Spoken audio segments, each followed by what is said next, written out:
আসসালামু আলাইকুম বন্ধুরা। আপনি জানেন কি বাঘ মারা যাওয়ার পরেও কিছুক্ষণ দাঁড়িয়ে থাকতে পারে? কি করলে আপনি খালি চোখেই মিল্কওয়ে গ্যালাক্সি দেখতে পারবেন? অথবা বারবার জেল থেকে পালানোর জন্য একজন কয়েদিকে ক্ষমা করে দেওয়া হয়েছিল। কি অবাক হচ্ছেন?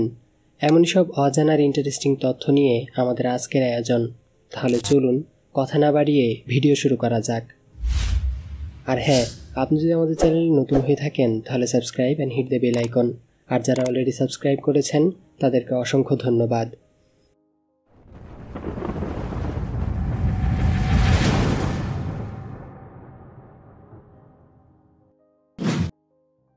বর্ষাকালে অনেক সময় আমরা ছাতা নিয়ে বাইরে বের হতে ভুলে যাই। এমন সমস্যা থেকে মুক্তি পেতে জাপানের বিভিন্ন রাস্তা এবং স্কুলের সামনে বিশেষ ছাতার স্ট্যান্ড রাখা হয়। বৃষ্টির সময় যে কেউ সেখান থেকে ছাতা নিয়ে ব্যবহার করতে পারেন এবং বৃষ্টি থামার পর ছাতাটি কাছের স্ট্যান্ডে রেখে দিলেই হয়। বিষয়টা কিন্তু দারুণ, তাই না?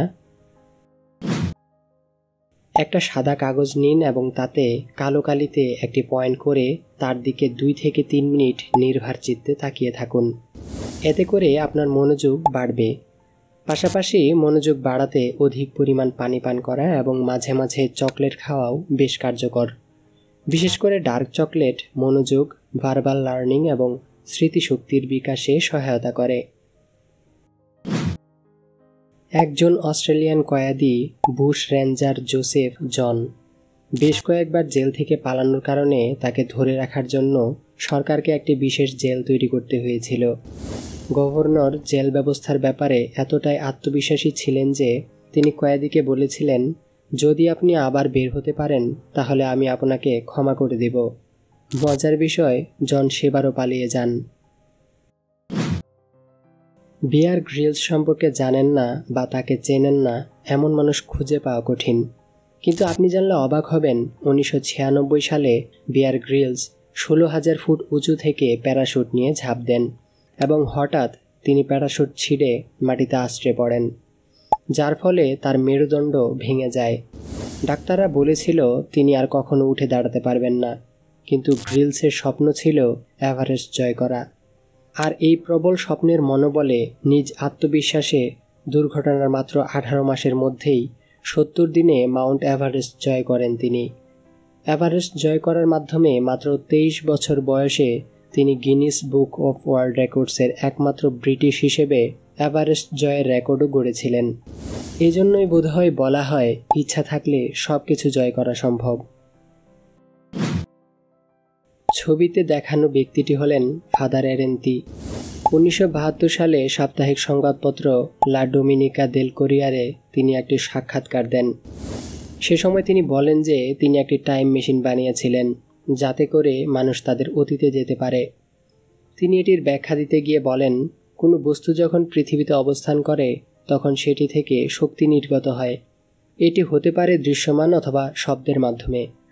1950 সালে তৈরি করা তার এই টাইম মেশিনের নাম ছিল ক্রোনোভিজার। অনেকের মতে তার মৃত্যুর আগে তিনি তা ধ্বংস করে দেন এবং কারণ হিসেবে বলেন তার আবিষ্কার মানুষের জন্য ভয়ঙ্কর হতে পারে। হ্যারি পটার সিরিজে জাদুকরেরা আলো জ্বালাতে লুমোস মন্ত্রটি ব্যবহার করত। ঠিক তেমনি আপনার হাতে যে কোনো স্মার্টফোনে গুগল অ্যাসিস্ট্যান্ট চালু করে লুমোস বললে ফোনের ফ্ল্যাশ লাইট জ্বলে উঠবে এবং নক্স বললে ফ্ল্যাশ লাইট বন্ধ হয়ে যাবে। চাইলে আপনিও ট্রাই করতে পারেন।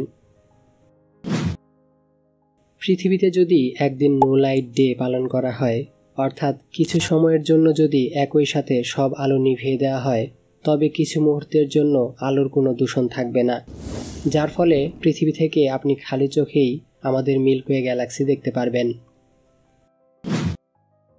পৃথিবীর প্রতিটি দেশের যেমন আলাদা আলাদা পতাকা আছে, তেমনি পৃথিবীরও নিজস্ব একটি পতাকা রয়েছে। কি অবাক হচ্ছেন? পতাকাটির কেন্দ্রে 7টি রিং রয়েছে যা একটি ফুল তৈরি করে। এটি পৃথিবীতে জীবনের অস্তিত্বের প্রতীক। আমাদের গ্রহে সবকিছু প্রত্যক্ষ বা পরোক্ষভাবে একে অপরের সাথে সংযুক্ত রয়েছে, যা উপস্থাপন করার জন্য রিংগুলো সংযুক্ত করা হয়। এছাড়া পতাকার নীল রং দ্বারা পানি বোঝানো হয়, যা জীবনের জন্য অপরিহার্য এবং আমাদের গ্রহের বেশিরভাগ অংশ সমুদ্রের প্রতিনিধিত্ব করে। যখন মানুষ প্রথমবার মঙ্গলে পৌঁছাবে তখন সে যেই দেশেরই হোক না কেন সে পৃথিবীর এই পতাকাটি মঙ্গলের মাটিতে স্থাপন করবে। সূর্যকে নিকট হতে পর্যবেক্ষণের উদ্দেশ্যে মহাকাশে পাঠানো হয়েছিল পার্কার সোলার প্রোব। গত 2023 সালের 27শে সেপ্টেম্বর সূর্যকে 17 বার প্রদক্ষিণ করা সমাপ্ত করে প্রোবটি। একই সাথে 6,35,266 কিলোমিটার বা প্রায় 3,94,236 মাইল প্রতি ঘন্টা গতি নিয়ে মানুষের তৈরি সবচেয়ে দ্রুতগামী বস্তুর রেকর্ডও করেছে এটি। এর গতি এতই বেশি যে এতে 1 ঘন্টায় আপনি পৃথিবীকে 15 বার প্রদক্ষিণ করতে পারবেন। শিকারী প্রাণীদের তালিকায় বাঘ বরাবরই উপরের সারিতে থাকবে। এদের শক্তিশালী পায়ের থাবায় যে কোনো শিকার খুব সহজেই ঘায়েল হয়ে যায়। আপনি জানলে অবাক হবেন যে বাঘের পা এতটা শক্তিশালী যে এরা মারা যাওয়ার পরেও কিছু সময়ের জন্য দাঁড়িয়ে থাকতে পারে। তো প্রিয় দর্শক, আজকের ভিডিওটি আপনার কেমন লাগলো? ভালো লাগলে অবশ্যই একটি লাইক করে আমাদের অনুপ্রাণিত করবেন। আর কমেন্টে জানাতে পারেন আপনার মতামত। আপনার ফ্রেন্ডদের সাথে শেয়ার করতে একদমই ভুলবেন না। আর সাবস্ক্রাইব করে আমাদের সাথেই থাকুন। চাইলে ফেসবুকে ফলো করে আমাদের সাথে যুক্ত হতে পারেন, লিঙ্ক ডিসক্রিপশনে দেওয়া থাকবে। দেখা হবে অন্য কোনো ভিডিওতে নতুন কোনো টপিক নিয়ে। সে পর্যন্ত ভালো থাকুন, সুস্থ থাকুন এই কামনায়। আল্লাহ হাফেজ।